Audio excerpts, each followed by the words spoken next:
Totalitarian domination as a form of government is new in that it bases itself on loneliness, on the experience of not belonging to the world at all, which is among the most radical and desperate experiences of man.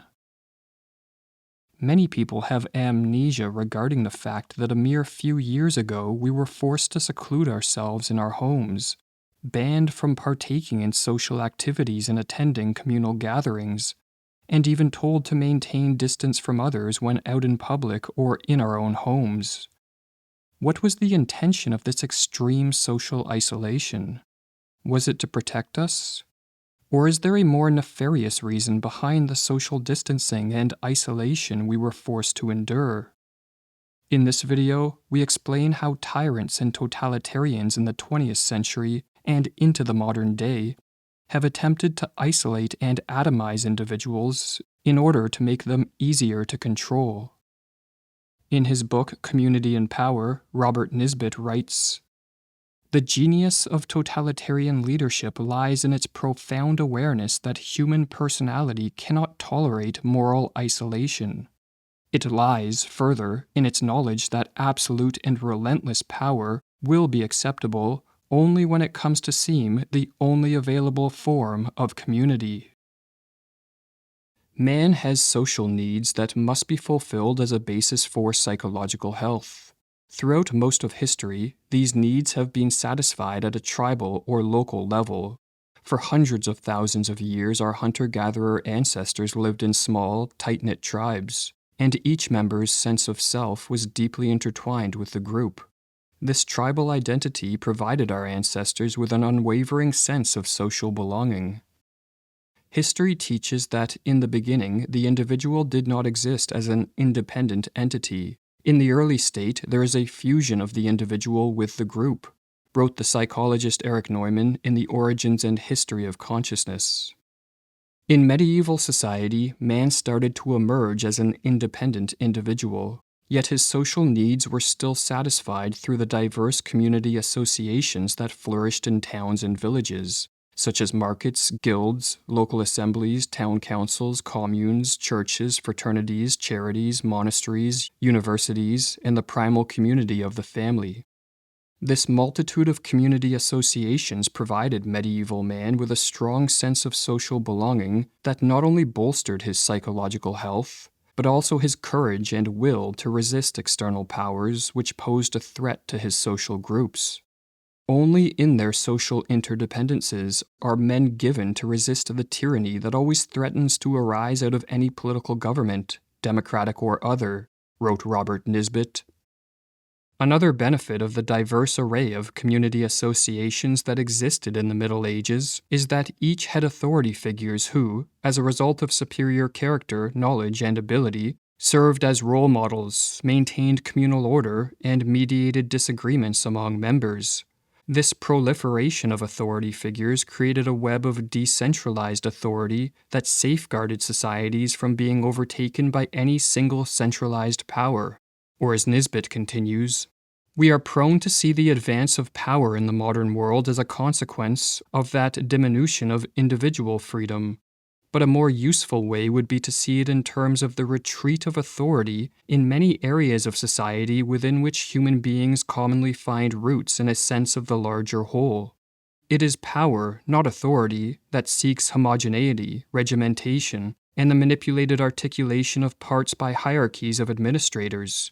And it is the competition of authorities within society at large that, above most things I can think of, keeps a society mobile and free. Multiply your associations and be free," wrote the great Proudhon. The modern state came into existence in the 17th century, and one of the primary trends that accompanied its development was the destruction of traditional community associations. The state, defined by its bureaucratic form of organization and a stability that extends beyond any individual ruler, has from its inception imposed itself as the intermediary, regulator, or manager of almost all forms of social organization and interaction. As a few examples, with the birth of the modern state, guilds that regulated trade and maintained quality standards were replaced by government regulatory bodies, Charitable and private hospitals and institutions for the sick and disabled were replaced by institutions of the welfare state. Private schools and educational institutions were replaced by state-run public schools. And the defense provided by merchant leagues was replaced by enormous state militaries. In absorbing or destroying the medieval forms of community, the modern state spread its tentacles throughout society and methodically built up what is now an all-encompassing political community. Or as Nisbet explains, the structure of political power which came into being 3 centuries ago on the basis of its eradication of medieval forms of community has indeed become ever more destructive of the contents of new forms of community. Knowing the basic psychological truth that life apart from some sense of membership in a larger order is intolerable for most people, the leaders of the total state thus direct their energies not just to the destruction of the old order, but to the manufacture of the new. In the 19th and 20th centuries, many intellectuals assisted the state's efforts to dismantle traditional community associations by arguing that institutions such as the church and the family were outdated, obsolete, and oppressive. Friedrich Nietzsche attacked the community of the Christian church, calling it the greatest of all imaginable corruptions. Herbert Marcuse, a member of the Frankfurt School of Critical Theory, joined the growing voices of 20th century radical feminism by arguing that the community of the family was a patriarchal system of oppression. What motivated these modern iconoclasts was the idea that traditional communities and institutions limited man's freedom to develop in an autonomous manner. Or as Ross Douthat explains, as social institutions, these community associations would be attacked as inhumane, irrational, patriarchal, and tyrannical. As sources of clinical and economic power, they would be dismissed as outdated, vociferous, and inefficient. In place of a web of overlapping communities and competing authorities, the liberal West set out to build a society of self-sufficient, liberated individuals. What these intellectual iconoclasts did not foresee is that most people are not self-sufficient or mentally strong enough to embrace freedom when they lack community involvement and a sense of social belonging. The dismantling of traditional community associations has left many people lacking the social ties that give their life meaning and joy. Furthermore, this so-called liberation from the communal bonds of the past left many individuals socially isolated, anxious, alienated, and lacking in purpose. This social atomization was taken to an extreme in the first few years of the 2020s, when individuals, most of whom already lacked a strong sense of community, were forced to isolate to a degree never before experienced society-wide. History shows that when social atomization and isolation reach unnatural levels, it tends to trigger the phenomenon of enantiodromia. The law of enantiodromia, formulated by the pre-Socratic philosopher Heraclitus, states that when an individual or society is too one-sided or excessive in some important manner, a counter-reaction to the opposite extreme will sooner or later occur. In accordance with this law, extreme social atomization triggers a swing to its opposite, extreme collectivism. And as most traditional forms of community have been destroyed, in the modern day this extreme collectivism plays out in the political realm, as individuals try to fulfill their needs for community by becoming fervent supporters and participants of the political community of the state. Or as Ross Douthat writes, "Man is a social being, and his desire for community will not be denied. And if he can't find that community on a human scale, then he'll look for it on an inhuman scale, in the total community of the totalizing state." That modern man, in his social isolation, is seeking to satiate his yearning for community by forming a deep emotional and psychological bond with the political community of the state, is apparent when we look at the case histories of 20th century totalitarianism.